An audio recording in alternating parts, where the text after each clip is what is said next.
Welcome to Understanding Islam, Standing Before God. This is week 6, the visitation of holy places. It's a common factor with many religious traditions that certain places are regarded as being particularly holy because they're associated with a certain person or with certain events. It's as though in that place one is drawn in a special way into the closeness of the presence of God. Now, it's obvious that God is not limited by time or not limited by space, so there is nowhere that God isn't, and there is nowhere that we can say God is more than anywhere else. But it is as though in these holy places, the veil that stands between this world and the transcendent world of God is somehow thinned or lifted, so that one feels especially close to God in this place. This is especially so in the Islamic tradition when we think of the concept of barzakh. Barzakh is a state or a realm or a dimension in which human beings wait between their earthly death and the day of their resurrection. When their earthly body lies in the grave and is decomposing, their inner self, their spirit, their spiritual reality is somehow particularly present or located in that place. A certain sentience and awareness returns.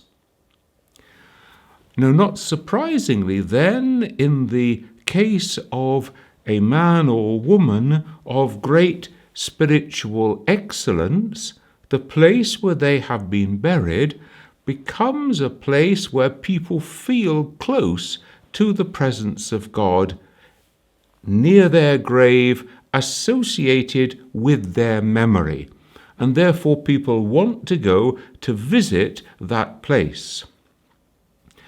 For some Muslims, this is a very important part of the Islamic tradition. For a minority of groups within Islam, this is not something that they want to encourage at all. This is taking people away from the purity of the message. If we think first of all about the Kaaba in the middle of Mecca, this is the direction in which all Muslims pray every time they turn for their formal salah. The Kaaba is sometimes called the house of God. Now, nobody thinks that God lives there, but in a sense, the closeness of God is experienced there in an intimate and intense way. Many people who make a pilgrimage, who go to visit the Kaaba in Mecca, will speak of it as though it is a place in which they feel this tremendous closeness to God. Indeed, there is a tradition that if you are going for the first time to visit the Kaaba in Mecca, as you approach toward it, you keep your eyes cast down until you are full square in front of the Kaaba itself. And then you raise your eyes and you become aware of the awesomeness of that presence of God. So we can see the idea then of a holy place. When we think about Prophet Muhammad himself, there was clearly something about him that drew the attention, drew the love, and inspired those who followed him. They not only knew that he was the messenger of God, but they felt that spiritual presence emanating from him, a charism, we could say. And so they just wanted to be in his presence, and that presence had an impact on them in helping them to change and to develop their life in a more godly way. Not surprisingly then, when people want to go to visit the tomb of Prophet Muhammad, they also speak of that intimate closeness, that somehow he is present in some spiritual, mysterious way in the nature, in the vicinity of his grave. And so people will go there in order to give him greetings and to ask him to join them in prayer. Now, it's crucially important that we get one thing straight, and that is all prayer, all worship in Islam is directed at God alone.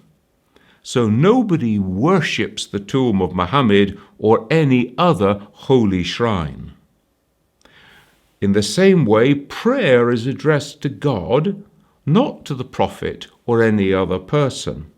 So what's happening by going to visit a holy place like this is that people become aware of a kind of spiritual bond with the person who was buried in that place, and then to ask them to join their prayers with my prayers as I pray to God in this place.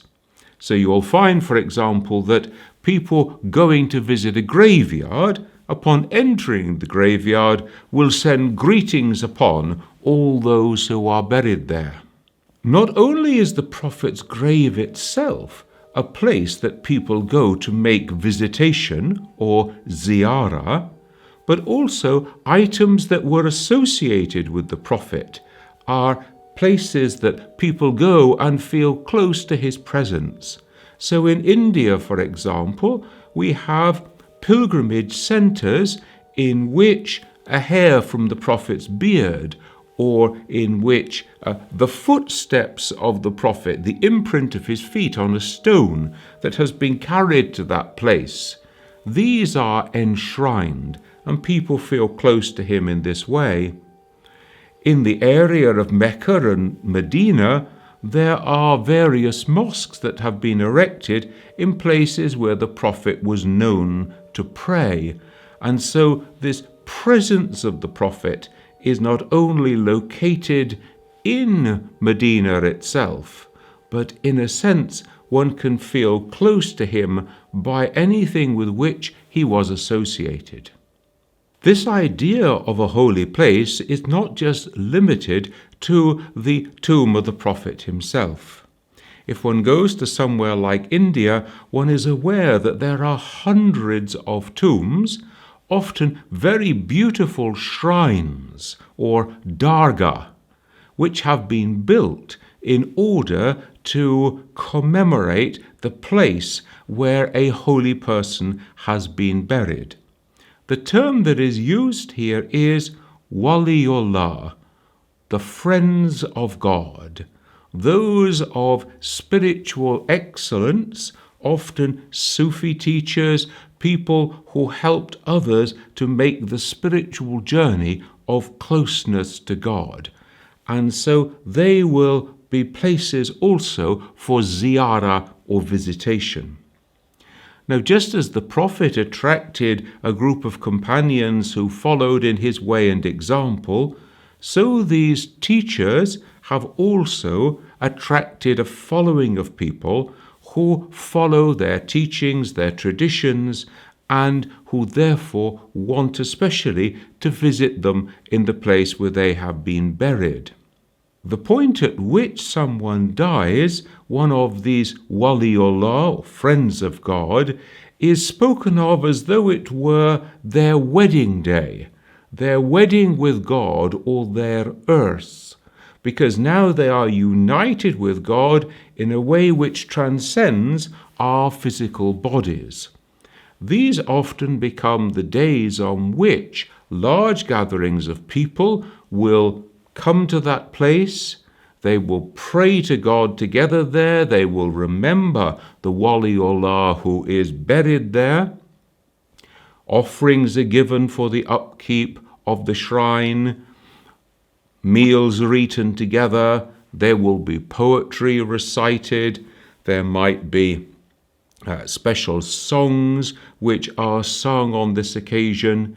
And it's not unusual that there will be miracles or spiritual blessings which are available on this occasion. Now, just as we saw with the prophet himself, because of his spiritual excellence, he is able to lend his prayers to our prayers when we pray to God, so also he can be a conduit through which the power and the blessings of God descend to us. The term here that's used is barzakh. Barzakh is a powerful force of good that comes from God. So the barzakh comes to human beings at the tomb of the holy person, whether it's the prophet or whether it is one of the waliullah, one of the friends of God. And so it's not unusual to find mysteries, spiritual practice, healing, miracles of one sort or another associated with such holy places. Now you can imagine that before the age of mass transportation, people from many far-flung parts of the Muslim world would never be able to make the Hajj and visit Mecca itself. Now the Hajj is irreplaceable. It is the once-in-a-lifetime compulsory pilgrimage to Mecca. But for people who felt that they would never have a chance of doing that, these local pilgrimages to the shrine of a local holy person became very important parts of their spiritual practice. If somebody wanted to express to God their repentance for a sin that they had committed, they might make a pilgrimage. If somebody wanted to reinforce their prayer to God asking for a favor, they might make a pilgrimage to a particular shrine.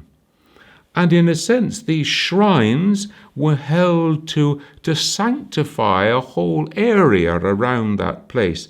So some cities became known as the cities of many shrines. In this sense, the whole city was a holy place. And in such places, close to the shrines of those of an earlier generation, one has a certain spiritual intimacy, one feels a closeness to God. In places where Muslims live alongside people of other faith traditions, it's not unusual that people from those other faiths will come to visit the holy places of Islam. So if one goes to the shrine in India, for example, it's not unusual to find Buddhists or Hindus or Sikhs or Christians visiting that holy place too, because God is one and one feels closer to God in that place, even if one is not a Muslim. In those countries like Syria, for example, where Christians and Muslims have lived side by side for many centuries, there are shrines there, Christian shrines or Muslim shrines, at which people from both faith traditions go. And so you will find Muslims going to a Christian shrine, for example. It might be a place especially dedicated to Mary, the mother of Jesus. And people will make a visitation there and will pray to God in that place and ask Mary to lend her prayers to theirs.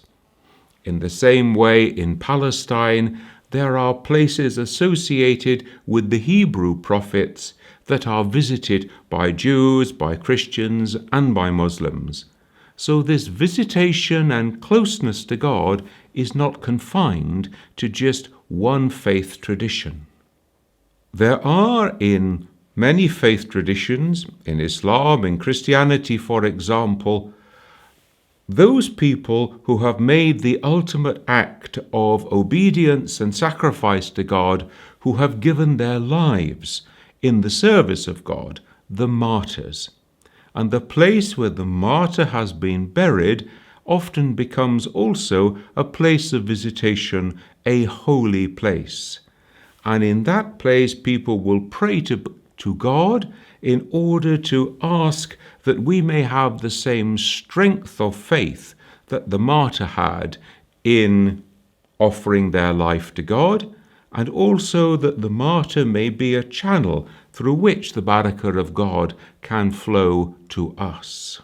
Within the Shia tradition, this idea of the visitation of holy places is taken and indeed intensified in the holy places associated with the divinely appointed imams.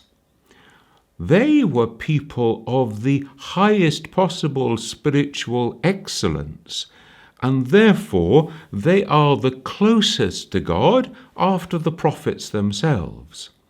And so people will go and make visitation of their shrines on the anniversaries of their death or on other occasions that were important in their lives, and indeed people will go at other times of the year just to experience the closeness of that spiritual intimacy of being at the shrine of such a holy person. The first Imam, Imam Ali, is buried and his shrine is in Najaf in Iraq. The second, fourth, fifth and sixth Imams were all buried in Medina, in the cemetery of Al-Baqi there.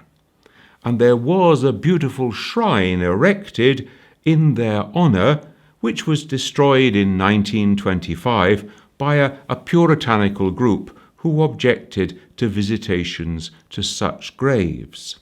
The seventh and ninth Imams are both buried in Baghdad. The eighth Imam is the only one to be buried in Iran, in Mashhad. And then the 10th and 11th Imams are both buried in Samarra, in Iraq. Now, the shrines of all these Imams have been ennobled with beautiful buildings and facilities for people to go and make visitation there, to pray in that place, and indeed special prayers have been written and handed down to us, which are themselves called ziyarah, and the tradition is to pray those prayers in those places. When we think of the life and death, the martyrdom of Imam Hussein in Karbala, we can use that as an example to come to a deeper understanding of what is happening here.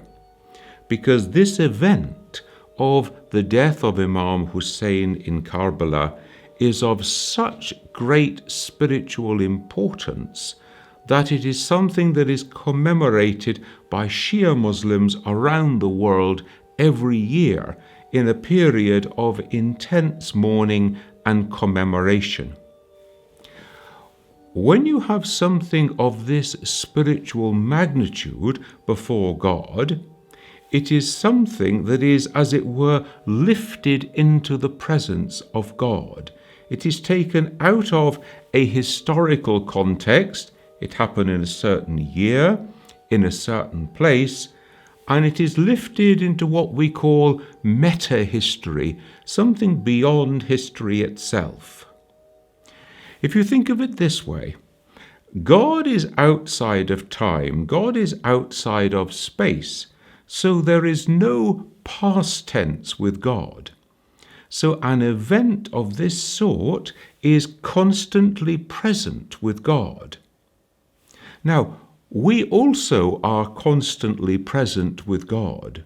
So when we commemorate such an event, we actually relive it, we make it present. And so people experience the emotion, the feeling that they are going through again in their commemoration, the events of Karbala, in such an intense way that they are spiritually united with those events in God. So just as the original events of Karbala are lifted into the presence of God, so all around the world the communities who commemorate and relive them are also lifted into the presence of God, and therefore they are moments of great spiritual intensity and intimacy, not just between the believer and God, but within the community of believers and between the believers and Imam Hussein, his companions, and the events that took place then. So we can see that this is a real reliving or representation of those events. Now again, the reality is that very few Muslims are able to get to Karbala every year. The same is true also with all the other centres of ziyarah or visitation. And so what happens all around the world in places where Shia Muslims gather, imam bargas they're called, in such places replicas of those shrines have been built and are beautifully kept and preserved, and they are then placed in the midst of the community during that time of commemoration. And as the story unfolds, so there will be items which are shown to the people to remind them, to help them to relive those events. And so in this way, the act of remembrance is intensified in every community all around the world. In this way, we can understand the importance of the saying that every day is Ashura Day, the day of the martyrdom of Imam Hussein. Every place is Karbala, the place of the martyrdom of Imam Hussein and his companions. And the whole of humankind, all the prophets that have ever been, are, as it were, in a sense, bound up in that moment of great spiritual intensity and excellence. This is week 6 of series 2 of Understanding Islam. Earlier episodes, the whole of series 1, are available on the Ahlulbayt TV website, the on-demand section. There's an article to go with each one of these episodes, which is also available to be downloaded from my own website. Join me again next week when we're going to be looking at modesty, the special character of a Muslim. I look forward to seeing you then.